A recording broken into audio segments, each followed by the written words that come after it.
तो president Putin ने Ukraine संकट के लिए अमेरिका और नेटो फोर्सेस को खरी खोटी तो सुनाई, लेकिन उन्होंने परमाणु हमला करने या किसी और देश के साथ युद्ध लड़ने की कोई धमकी नहीं दी। इसका मतलब ये नहीं है कि नेटो पर रशिया के परमाणु हमले का खतरा टल गया है। मॉस्को में विक्ट्री डे परेड से ठीक पहले रशिया की स्पेस एजेंसी के प्रमुख ने धमकाया कि नेटो के सभी देशों को दुनिया के नक्शे से मिटाने में रशिया को सिर्फ 30 मिनट्स लगेंगे, 30 मिनट लगेंगे।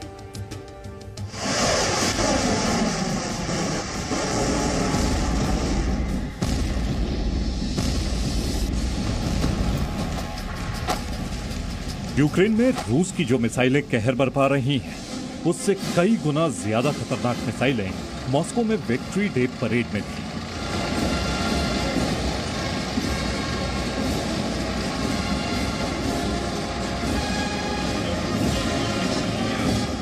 रूस की इन मिसाइलों की रेंज दुनिया के हर कोने में है और इन मिसाइलों से परमाणु हमला भी किया जा सकता है। लेकिन राष्ट्रपति पुतिन ने ऐसा कोई संकेत नहीं दिया। उन्होंने नेटो को रूस के लिए खतरा बताने के बाद भी किसी देश को कोई धमकी नहीं दी। लेकिन नेटो को परमाणु हमले की धमकी मिली और वो भी बेहद खतरनाक अंदाज में।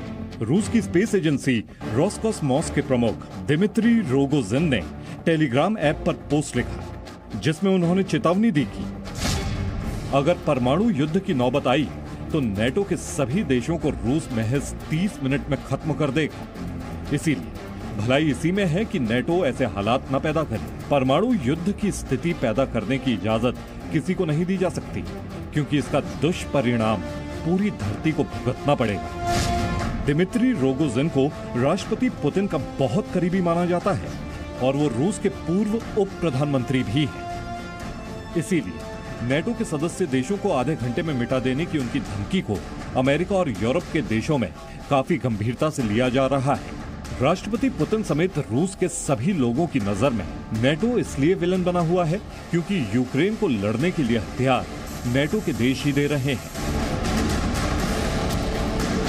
एक हफ्ते पहले अमेरिका ने होवित्जर तोपों की खेप भी यूक्रेन भेजी, जिनकी मारक क्षमता 20 किलोमीटर से ज्यादा है।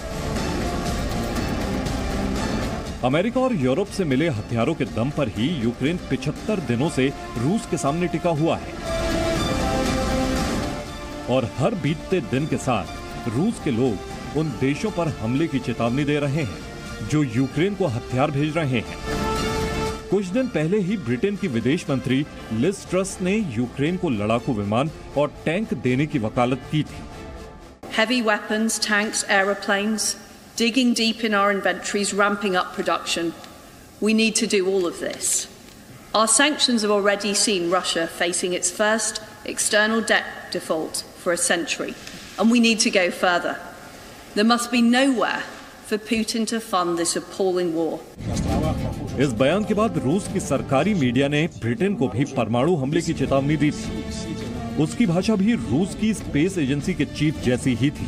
रूस की स्पेस एजेंसी के प्रमुख नेटो के सभी देशों को 30 मिनट में खत्म करने की धमकी दे रहे हैं। तो रूस के एक सरकारी चैनल ने दावा किया था कि जमीन या समंदर किसी भी जगह से रूस ने ब्रिटेन पर परमाणु हमला किया तो उसका नामो निशान मिट जाएगा। हैरानी की बात यह है कि चाहे रूस की सरकार हो चाहे नेटो के देश, सब इस बात से सहमत हैं कि परमाणु हमले की धमकी देना गैर जिम्मेदाराना है। फिर भी नेटो के देशों से जैसे ही यूक्रेन के समर्थन में कोई ऐलान होता है तो रूस की तरफ से कोई ना कोई परमाणु हमले की चेतावनी देना शुरू कर देता है। Bureau report, ji media. Presenting B News app, available on Google Play and App Store. Download it now.